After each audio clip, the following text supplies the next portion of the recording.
Buckingham Palace has announced that Prince Andrew is returning his royal and military titles to the Queen and will no longer be referred to as His Royal Highness in any official capacity. It comes after a court ruling in the US yesterday, which left the Prince facing a civil case later this year against Virginia Giuffre, who says she was sexually assaulted by him 2 decades ago when she was a teenager. He has consistently denied the allegations. Prince Andrew retired from public duties in November 2019 after an interview about the claims with the BBC's Newsnight and will now have to defend the court case as a private citizen. Here's our royal correspondent, Nicholas Witchell. It was a day to take stock for Andrew, seen leaving his home near Windsor Castle this morning, to ponder the situation in which he now finds himself, a situation in which, for him, none of the options is a good one. The days of standing proudly on the balcony of Buckingham Palace in military uniform alongside his family, are over. His family, and particularly his elder brother Charles and his nephew William, had to put aside family feeling. The priority now was the family's protection from severe reputational damage. Just after 5 o'clock, Buckingham Palace issued a short statement regarding the Duke of York. With the Queen's approval and agreement, the Duke of York's military affiliations and royal patronages have been returned to the Queen. The Duke of York will continue not to undertake any public duties and is defending this case as a private citizen. At the same time, the palace let it be known that Andrew would no longer be known as His Royal Highness. So what does it all mean? It means we will never see Andrew like this again, riding as honorary colonel of the Grenadier Guards at Trooping the Colour. He stepped down, by mutual agreement we're told, from that position and from roles in nearly a dozen other regiments. He's also giving up roles in the Royal Navy and the RAF. In military circles there was considerable relief. The MP Tobias Ellwood is a former army officer. The royal family has an intimate relationship with the regiments going back in history. Many of them are honorary colonels and so forth.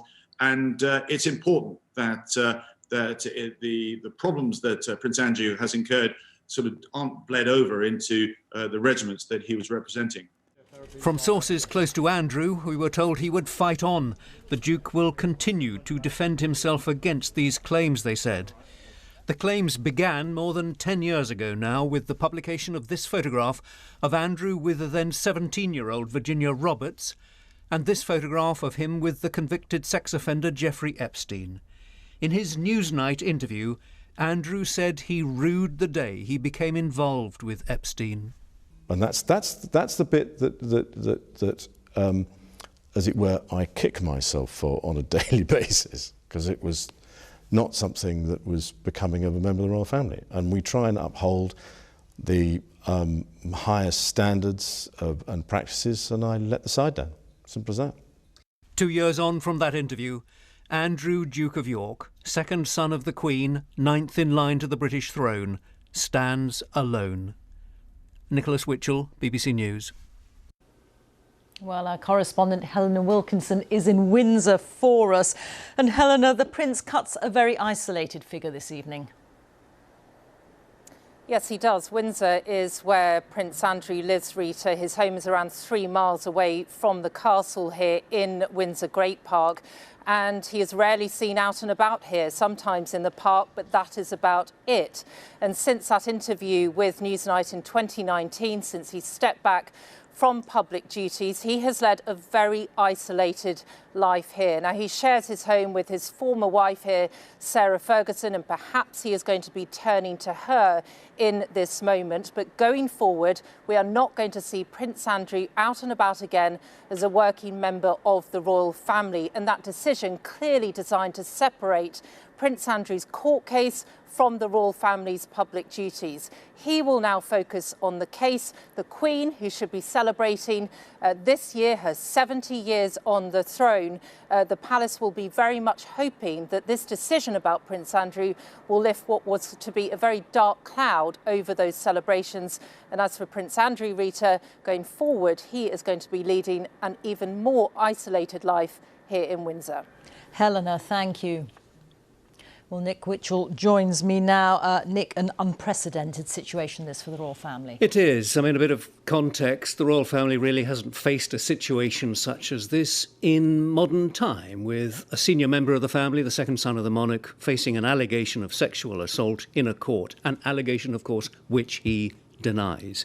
But the royal family have acted very quickly because the reputational risk is very considerable and very real. And I think we can detect the hands of Charles and William in all of this. It would be very odd if the Queen was not consulting them, was not taking their counsel, particularly, of course, in the absence now of the Duke of Edinburgh.